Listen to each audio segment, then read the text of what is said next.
Welcome to today's episode of Unique Creations. With Unique Creations, I actually have a lot of distinguished guests that come by that have accomplished many incredible things throughout their lives, have fascinating stories, and just have things that they want to get across to the people to basically help them to achieve some goals that they may find somewhat difficult or have been discouraged in the past. Today, I have a great visitor with me that we talk from time to time and really is inspirational and provides so much good energy as well as information, Mr. Nate Rogers. Nate, welcome to Unique Creations. Thank you, sir. Thank you. It's a pleasure to be here with Nate, I've known you for God knows near over 25 plus years. Yeah, I would say so. And in those years, I can honestly say that we've built a relationship where we have had so much common ground Yeah. that we've actually helped each other out of situations that normal people, I don't even, that's the word that I'm not going to use, that people have been involved in or you've interacted with that have similar situations which I've had. Hmm. So, first of all, I want to ask you, where were you raised and what part of North Carolina Wow. Okay. rears the great Nate Rogers? Well, Darryl, I come from really, really humble beginnings. Um, in a little small town just 20, 25 miles east of here, east of Greenville, in Little Washington, the original Washington. Not Little Washington. Good Yeah, gracious yeah. sakes. Or as they say in the local vernacular, Little Washington. Right down the roots. Right down the road. Yeah. Went to grade school there and finished high school in a neighboring smaller town, Chalkawinity. Gotcha. Yeah. So most of the things that I learned about life early in life came from those surroundings, those beginnings. Um, from there, went off to college and then to the military, where I found a lot of the things that I learned earlier in life Okay. extremely useful, even to the point where people think that I was trained by the military to, because I appear in a lot of cases really militaristically disciplined. You have a very disciplined demeanor, without a doubt. Well, thank you. That's kind of a two-edged sword, but um, yeah, my real basic training came from my mother. Hmm. So I attribute a lot of my self-discipline to that early training. Okay. She was, in our family, Big Mama. Gotcha. And when Big Mama said, "This is what it is," that's what she meant. No saying it two times. Never.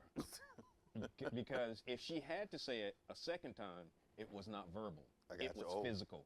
And I do mean Ric Flair, body slam, physical. Anybody that's a Gen Xer knows exactly what you're talking about. Okay? Without a Yeah. doubt. But I appreciate that compliment as well, but I'm a baby boomer. So, Okay. Yeah. Oh, you're a baby boomer. I'm just a little. I'm right at the edge. Oh, no Yeah, freaking way. Yeah, within about the last 5 years of that era. Oh, well, then there's a different structure with a baby boomer, and I'm glad to know that you survived. Yeah. Because with Big Exactly. Mama, you might be Yeah. in an open grave. Yeah, and so the Big Mama concept didn't just rest on Big Mama. When Big Mama was absent, Oh, yeah. others carried the mantle, Oh, yeah. and they tried to replicate Big Mama as best they could. So there was a lot of reinforcement. It's funny that you say that. That structure back then, because I remember my family, because there was 13 kids on both sides, my mom's side and my dad's side. Mhm. So, same mentality. If you did something wrong, oh, they're gonna get you. Yeah, yeah. And even with the neighborhood, Yes, sir. they're gonna get you. Yes, sir. They're gonna let your parents know that they got you, and then guess what? You're gonna get it again. You know, and don't act like you got a little attitude. Jesus Christ. So I know exactly what you're yeah, saying. that attitude added a little Ooh, spice Jesus. to the lesson. Wow. Yeah, yeah. So are you an only child? Oh, no. How many children in the family? There were 9 that survived. Got to be more careful. Yeah, yeah. There were 9 that survived, and I'm number 8 out of 9. Mm. So 1 younger brother, all the other 7 are older. Okay. So I had a lot of mamas and daddies when Big Mama wasn't around. Wow. So, yeah, and they all kept us, the oldest ones kept the younger ones in line. But not only did they keep us in line, they protected us as well. Okay. Okay. Yeah, my oldest brother, a person I grew up idolizing, actually taught me how to, handle dribble a basketball. Okay. He and I sat down and watched the Boston Celtics game, and Tiny Nate Archibald was doing his thing. I may have been 5. Okay. I asked my brother, well, how did they make the ball go where they wanted to go? Okay. He said, oh, they just guide it. They put the hands here if they wanted to go there. They put the hand here if they wanted to go there. They put the hand here if they wanted to go there. He said, but one thing about it, every time it hits the floor, it's coming back up.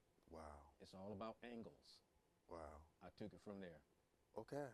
From there, it was almost impossible to take the ball from me on the court. Wow. So, big ups to my oldest brother. Okay. Yeah. So that I always talk about mentors. Yeah. And I always talk about influences. Mhm. So would you say that he was one of the major influencers that you had in your life? Early on. And with that discipline, because again, with your demeanor and you having that appearance that, hey, everything is structured with the angles, with hitting, with dribbling and moving and so forth. Do you think that that was the beginning of the structured format of a life that you had? Well, I would say it's more of a leadership Okay. type impact. Okay. Because, I looked up to him so much. Of course, being my oldest brother, I wanted to do a lot of the things that I saw him do. Gotcha. Until I saw him get in trouble. Wow. And I mean, Okay. with the law. Okay. And I was always the observant type. Okay. I was always there. Sometimes you wouldn't even notice me. I stand up against the black curtain. Understood. And I've disappeared. Wow. But I'm watching. Right. And so the things that I saw my older siblings experience Okay. and come out on the other side, good or bad, Understood. I was aware. Right. And of course, there were a lot of things that I wanted to do and that I decided that I was going to do. By the same token, there were some things that I decided I simply was not going to do. Right. And so from that helped mold me into the young adult that I became. Okay. And, some of the guys that I grew up with, they would poke fun at me because I wasn't the one who was going to, get out and run the street. Right. I was a church boy. Gotcha. Okay. Not a strong father figure in my life, but a very strong mother figure. Okay. So she kept me under her wing a lot. And there wasn't a lot of talking and describing or explaining situations back then. You were just told, do this or don't do that. Right. And they were saying that she was saying that from a good place. But there were a lot of things that were said that were never explained. You just took it and went with it. As a child, you weren't questioning authority anyway. Never. It's just same thing when it came to dinner.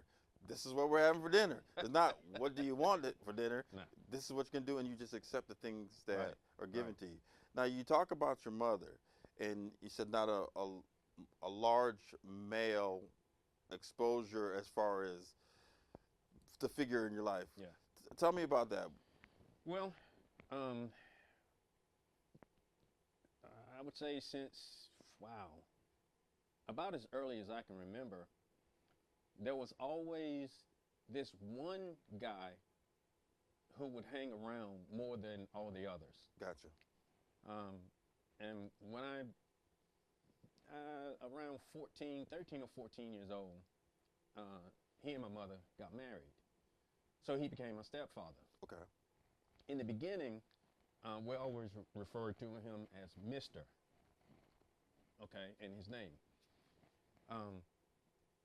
And because we had done that since the beginning, my beginning, I continued it after they were married. Gotcha. You know?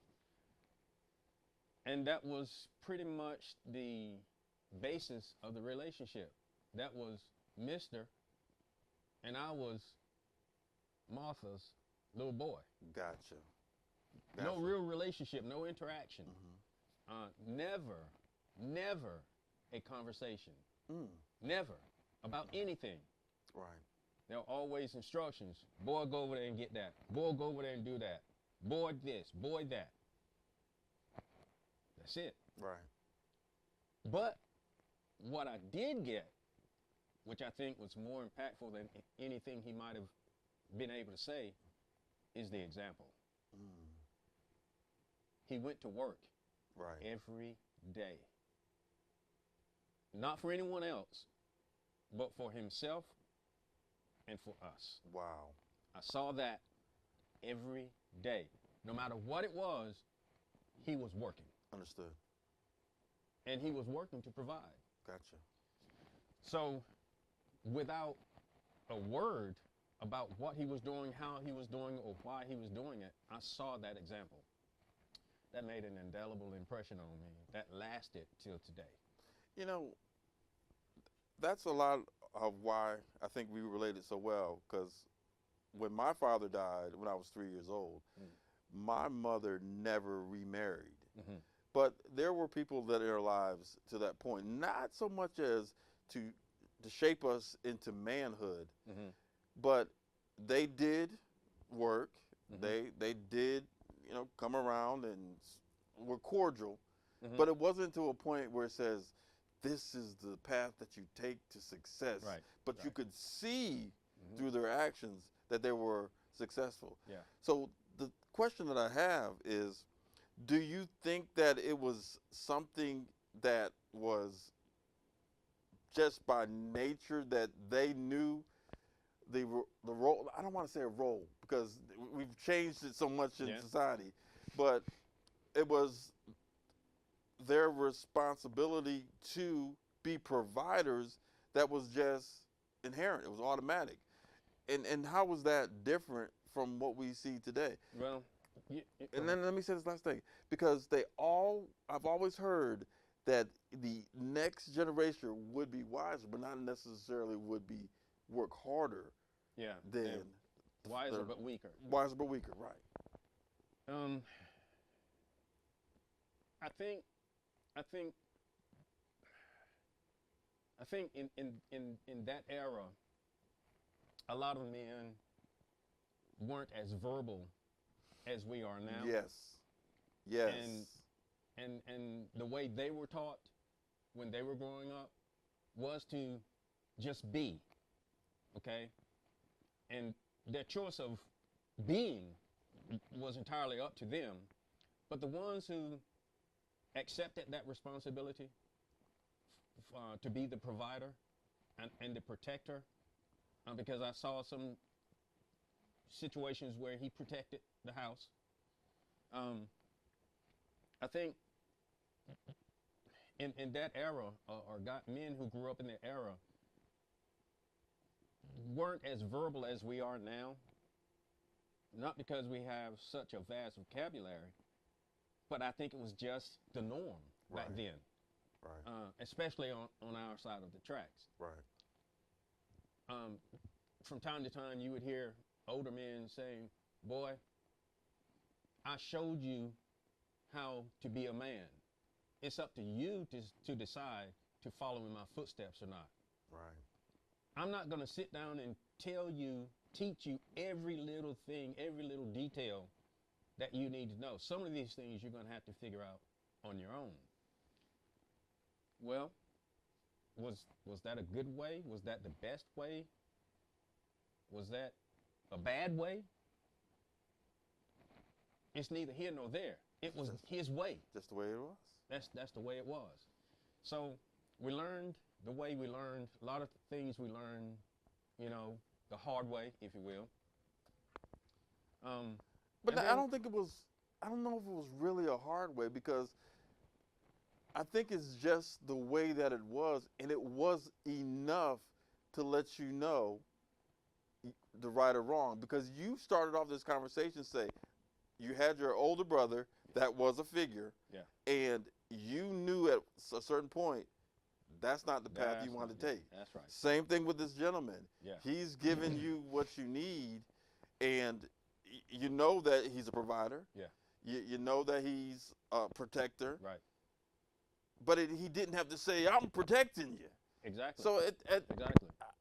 And I think today that may be some of the problem, because I don't know if the guys or the girls that are being raised see that so much. I do see that there's a lot of the providing, but I don't think as a whole on the other side of the spectrum that's been as prevalent. That's my opinion. But go ahead. I'm sorry. Yeah, I see a lot of pretenders, a lot of wannabes. I had a young man tell me directly, you might not like me, but you will respect me. I went scratching my head hard, okay? Because I'm thinking about what this gentleman, this young man said directly to me. So when I'm thinking about it, I'm saying to myself, first of all, I don't like this guy, okay? And I don't dislike you because I just simply choose to dislike you. You have to give me a reason to dislike you. But when you talk about the respect factor,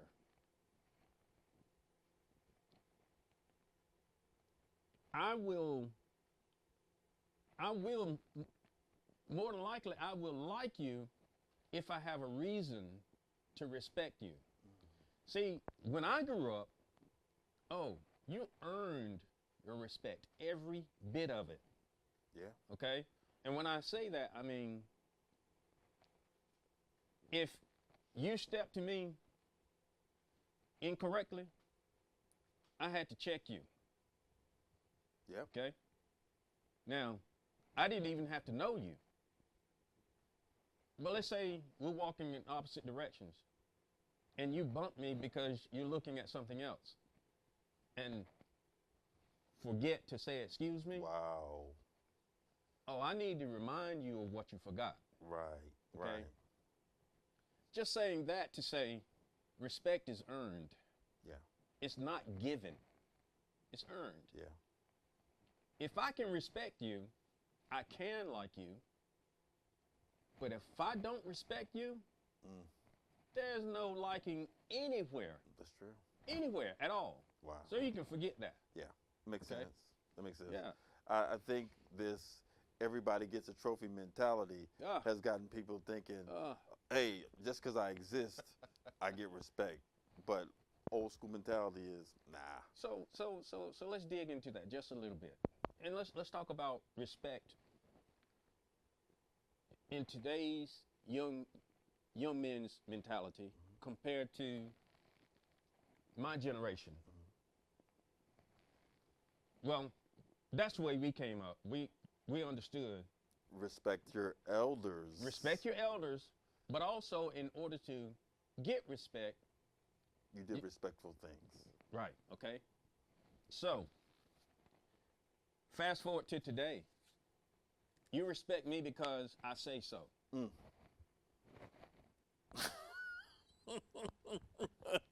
Okay, I got a special place on my forehead for you to put a knot there because that's what's going to get me to respect you. Okay, and this is why I say that. you don't work, not whether you have a job or not, but you don't work. You come to my house to eat my food that I worked and paid for. You come to my house, prop up in my recliner, and watch my big screen TV. You come to my house and chill because you don't have a house to chill. You ride in my car to come to my house because you don't have a car. You ride in my car that I worked and paid for because you don't have a job or you won't work and pay for your own. And you expect me to find some reason to respect you? Wow. Really? How does that make sense? Really? I mean, you can't feed yourself. So the Bible says that a man who doesn't take care of his family is less than an infidel. Wow. You cuckoo. You are incapable of. You are less than that if you don't take care of your family. Yeah. So the respect issue is major with me. It's not just respecting authority. It's respect for the fellow man when it is earned. That makes sense. If you're worthy. And you can get that respect without saying, Don't give have me to say a word. respect. Don't have to Because say a word. your works get you the respect. Now, I'm going to go back to something, and then I want to come back to what you just said about that. With your brothers, and I can relate to this, heard the same word and the same preaching, sat at the same table, ate the same food, Right. but decided to take a path. And this is so common across the nation, the world, transcends color, everything. Yeah. So how is it, and I know there's not an answer to this, because the human psyche is a delicate thing, but how can a person hear the same words, the same preachings, and not act in the same manner as what you're talking about? Personal values, and when I say personal values, I don't mean in a general category or general sense. I mean individual to individual, personal values.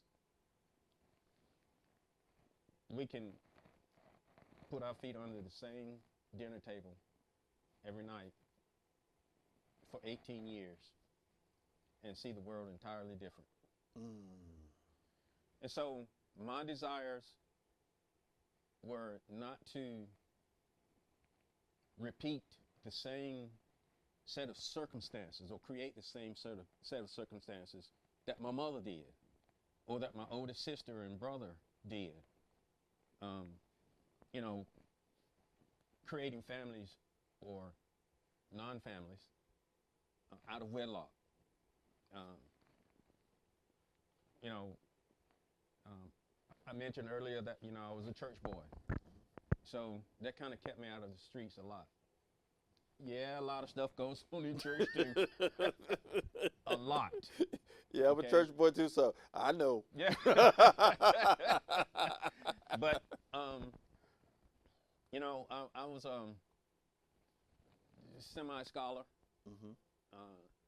Once I got my bearings, okay.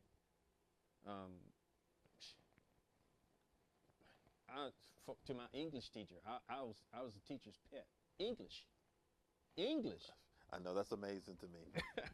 My math teacher selected me to participate in a county-wide oratorical contest as a junior in high school.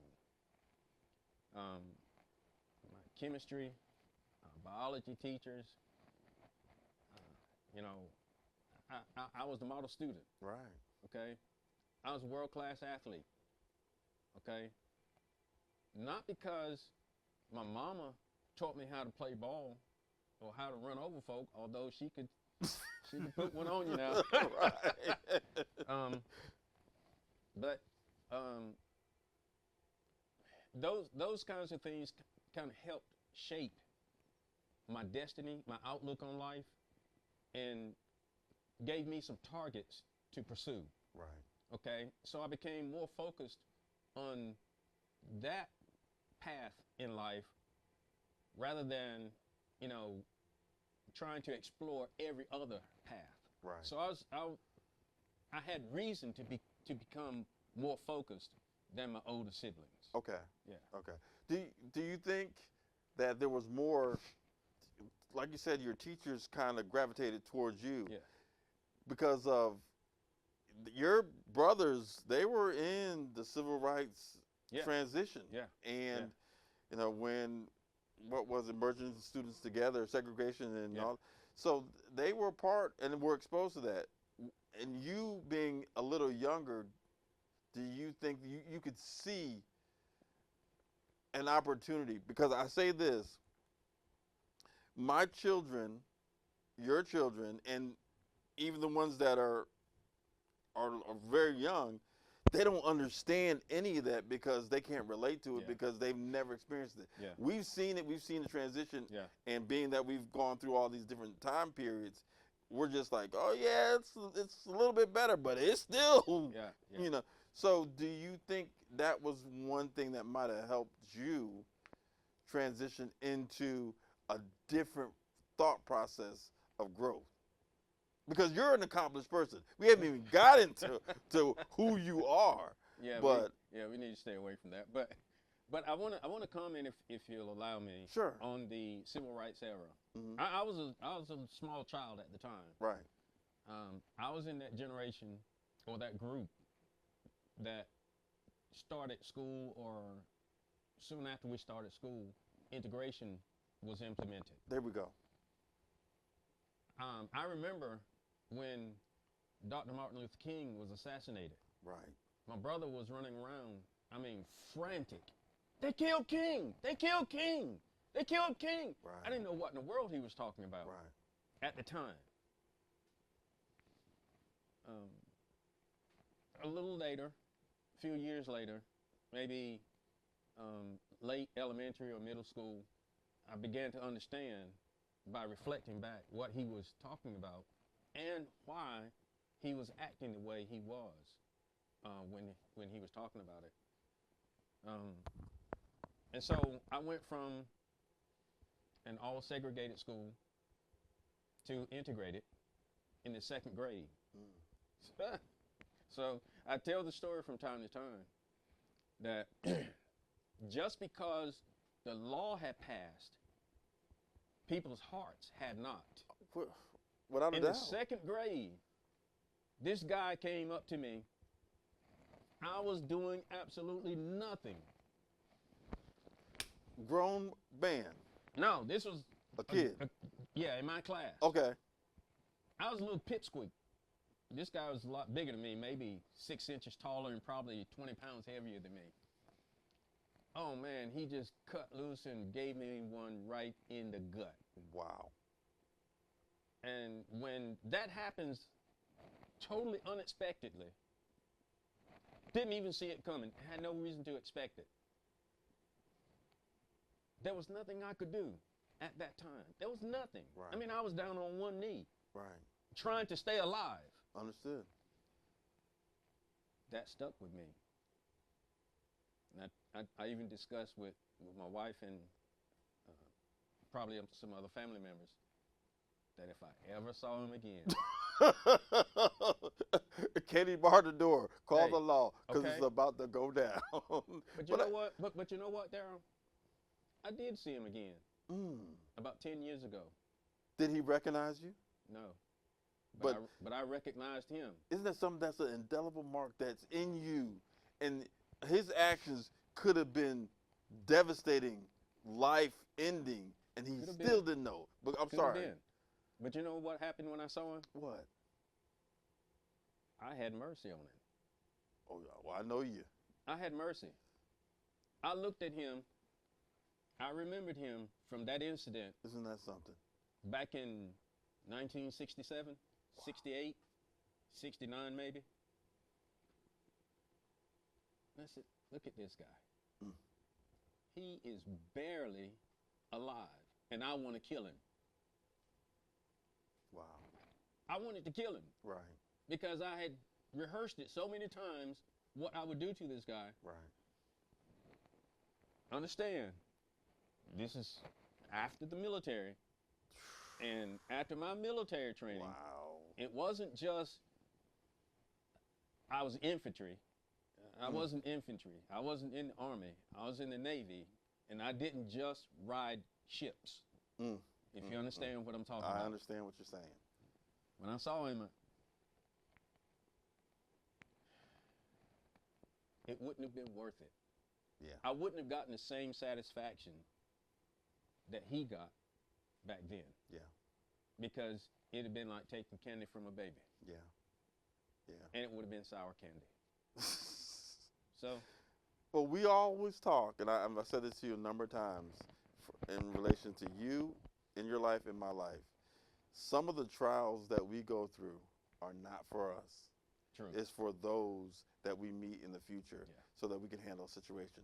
So we as African Americans are some of the most forgiving people in this world. I'm telling you, to Yeah. go through all Yeah. of the things. But I do say, look at the accomplishments and your achievements, because it drives you to be that much better.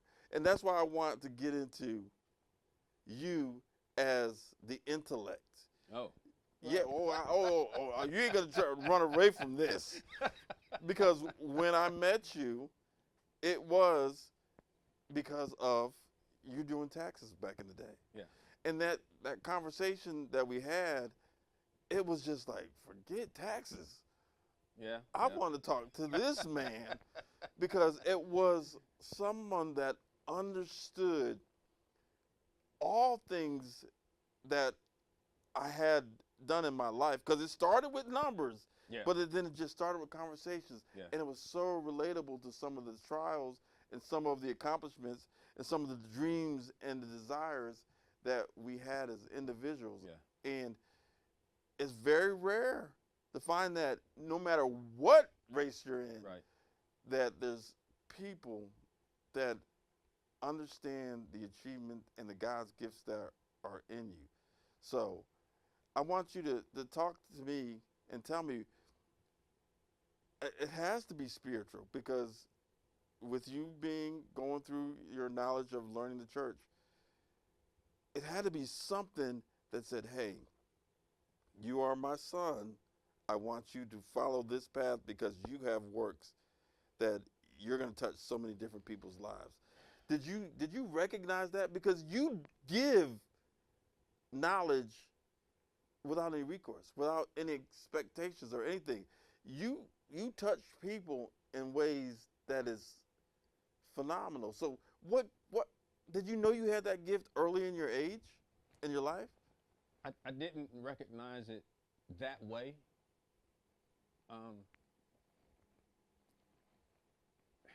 I think it goes back to my earlier comment about being so observant.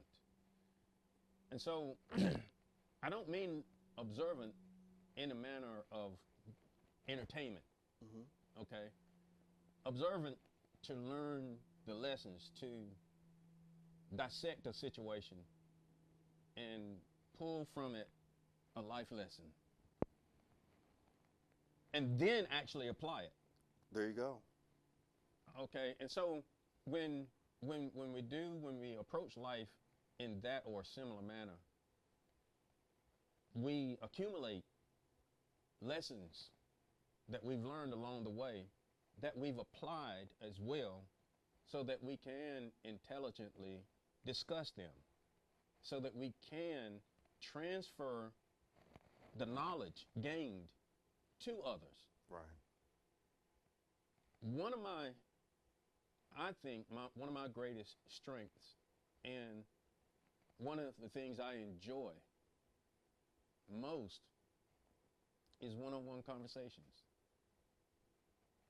As I mentioned earlier, I've done oratorical contests since I was in high school and have won them.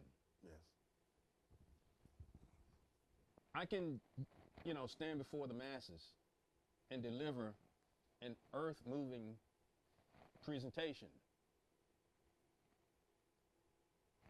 I get no joy or any real peace from that because I don't know that I have everyone's undivided attention. Not that I need to be the center of everyone's attention, but because if I'm going to spend time sharing the benefit of my knowledge from past experiences, I want you to pay attention to me. The Bible says that we are not to cast our pearls before the swine. Swine has no clue whether you're throwing out garbage or jewels. They're going to do the same thing, trample it under their feet. So if I'm giving out what I consider my knowledge to someone and they're ignoring me, or they're on their cell phone, they're doing Facebook, or they're having, side conversations, I'm wasting what I consider to be valuable. So I'd rather have one-on-one where I know at least you look like you're paying attention. Whether you are or not. No, okay? They are. And so that's why I feel most like myself, most comfortable, and I could do it for hours. Yeah. I could do it for hours. But well, put me up on a podium for hours, I'd be worn out. Wow. Wouldn't want to do it again for another year or two. Wow. But this is what I can do daily, several times a day. So I know that your impact has had an effect on my life. I mean, I gotta say it. We talk about dreams and aspirations and things that sometimes feel like they're just so far away to grasp and grab hold on. But in reality, those things that we talked about 25 years, 10, 15, whatever, they've happened. Yeah. They came to fruition where it seemed like it was just so impossible. So your legacy is through other people and the words that you have given them. Granted, no matter who you talk to, you don't know what they're going to get out of it. But we talk about your authenticity, your authentic self. Mm-hmm. And I'm going to touch upon that too. But for you to be expressing yourself in the way that you do, it's real. No, like I said, not wanting anything, not looking for anything.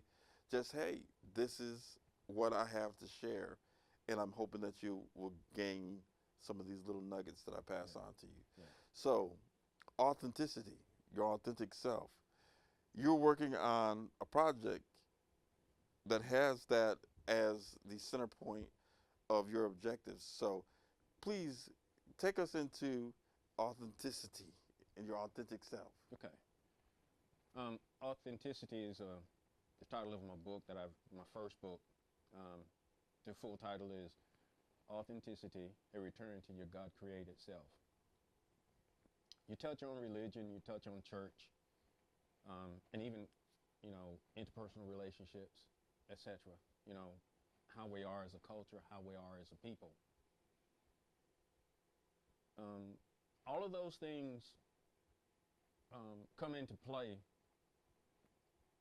because we should want to distinguish ourselves for who God actually created us to be. Distinguish ourselves in that respect from what family has taught and molded us to be, what community has expected and even demanded from us, what church requires of us, and what this world forces us in a lot of cases to be. But in all those cases, we are ignoring what God wants us to be. And so the Bible tells us that we are fearfully and wonderfully made, that God created each of us for a specific purpose. And so I use the example of an expensive hunting dog. Most people who hunt, they know what a blue tick hound or coon hound is. That's a $25,000, $30,000, $40,000 dog. Wow. And so if you purchase one, you expect it to run coons. But what if that expensive coon dog chase birds and nothing but birds? Right. How pleased will you be with your investment? That very expensive dog that you bought it specifically to hunt coon, and all it's doing is chasing birds. I don't think I would really be too happy. Not too happy. Right. So now, change it over to God and us. God created us for a specific purpose. And all the demands on our lives from all these different areas, we're ignoring the Creator. So I don't think that's fair. Right. To God. And I don't think it's fair to all those different entities. Why? Because we are performing who those entities need, want, or expect us to be for their benefit. And the key word that you just said, Performing. performing. Okay? So, yes, we perform in church. We comply with rules and regulations. We serve on ministry. We attend all the services. We're prayer warriors. We cook and serve food. We even taught the pastor's Bible when he has two good hands of his own. Okay? Yes. So we do all these things that people expect us to be, and we ignore God. How pleased do we think God is? And whose pleasing is more important? The pastors or God? I think we need to look to the man above. Your homeboy?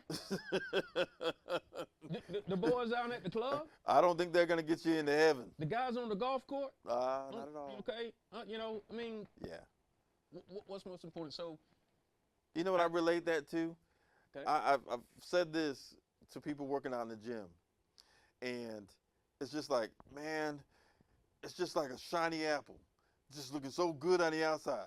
But if you don't follow the proper diet, get physical checkup, then you could be looking like an apple but rotten to the core. Yes, sir. So yes, sir. it's the same thing. Yes, sir. That performance, that outer appearance, but you're sick inside. Yeah. You look successful outside. You're doing all the things. You're checking all the boxes, but you are dying inside. Think about how many times you've heard celebrities saying they've got everything that they can want. I'm not going to talk about one particular one that has slapped somebody, but to have everything at your fingertips and then internally just be struggling. Yeah. So, are they living their authentic lives? I don't think so. And each person has to answer that question for him or herself. True. And so, I don't pretend to know what is going on inside another person. But chances are, it's all about appearance. It's all about perception, and very, very little to do with what's real, who they really are.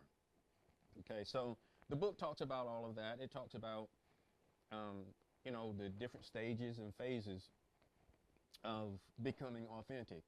It talks about, the whisper down to your spirit level. It talks about, the stirring where you're just not comfortable doing what you've been doing. Yeah. It talks about making the decision either to leave church, if that's what you're in, or to stay and deal with the discontent in the company of your discontent. It talks about it describes that phase in detail, which I call the wilderness phase, because you're in a different place. You're experiencing things totally on your own. At that point, you're not concerned with satisfying or performing anymore. You're focused on hearing God's voice. Wow. Hearing God speak directly to you about you. And then it goes on to talk about when you emerge from your wilderness. You've gone through the transformation in the wilderness. You know who you are. God has spoken to you. You clearly know that you're hearing God because you've learned to shut everybody. God has caused you to shut everybody out. Gotcha. And so now you're hearing from God. Now you know those things about yourself, and it's time for you to emerge authentic. Wow. And so the end of the book talks about integrating your authenticity into all phases, all areas, all aspects of your life. I remember back in the day, and I was younger when I used to hear this all the time, and I really didn't think about it or relate to anything. You would always hear people saying, I had to go find myself. I've got to figure out what my why is. Do you think that your authentic self is referring back to going to get closer to authenticity rather than people being struggling and because I think about people say sit up straight, you got to dress this way, you got to be like this, you got to do that. So it's somebody else's plan as to how we're supposed to be and not really thinking about finding yourself. Is that something that you're trying to go back and say, hey, we got to really focus on this because we don't hear it enough? Well, we've heard the term authentic and authenticity used in different frames of mind or different concepts, different conversations. What I'm talking about in this book is understanding that, let's take that hound dog again. That hound dog goes out and chases 5 coons out of the tree, and you come back with, the biggest trophy. You're pleased with that dog. And I know I'm repeating what I mentioned, but it bears repeating. That dog who performs the way he's born to perform is being exactly who and what it is supposed to be. Gotcha. Regardless of what I think, or regardless of what anybody else think, or any other dogs or cats or animals think. It doesn't matter. That dog is doing exactly what it's bred to do. Okay? The same way that dog is bred to chase coons. Say God creates each one of us for a specific purpose. And we've heard finding your purpose or living out your purpose a lot as well. Yes. Well, how can you know your purpose? How can you know your purpose if you don't know how God made you? Yeah. So in order to know how God made you, you have to take inventory of your talents, your gifts, your passions, your desires, things like I was saying earlier. Yeah. I can sit here and talk to you till dark, and I'm fine, okay? But some people can't stand a 10-minute conversation. Yeah. They're different. I gotcha. Don't be me. Gotcha. I'm not trying to be Darryl. Be who God made you. Yeah. Now, in doing that, understanding how God made you, that determines your purpose. So why would God make a blue tick hound dog to run roaches out of a house? Right. Right. Okay? Understanding how God made you helps you understand your purpose. Gotcha. Once you understand those things, you understand your purpose, now you can go about developing a plan to live out that purpose. I think you may have to develop some talents and skills. Right. Okay, to live out that purpose. But you have to know what they are before you can develop them. And to your point, I think developing and finding out those purposes leads to a happy, healthy life. Exactly. And that's what's important. And we talk about fulfillment, Yes. a fulfilled life. Yeah. This is the best way to have a fulfilled life, is to know your purpose and to live it to the fullest of your ability. Nice. How can God be anything other than pleased with that? So that's what I call the ultimate worship. Yeah. You know, we go to church and we sing worship songs, we raise our hands, and you know, we do what we do. Is that worship or is that performance? Because that's what everybody else is doing. Yeah. Yeah. That looks holy. That looks spiritual. That looks religious. So if they do it, I'm going to do it. I mean, if you break it down to what you're just saying, you can actually see the performance that's going on. Yeah, sure you can. And then you can actually say, okay, this is really not God's will. This is robotic. Yeah. You look over here, this person's doing something. You look over there, that person's doing the same thing.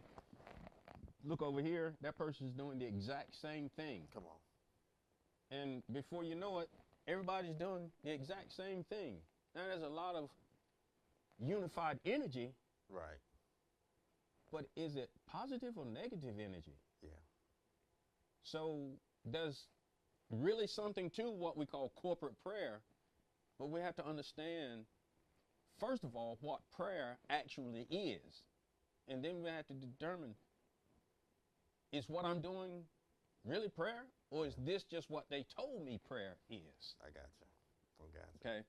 So without going too deep into that. Yeah. Yeah.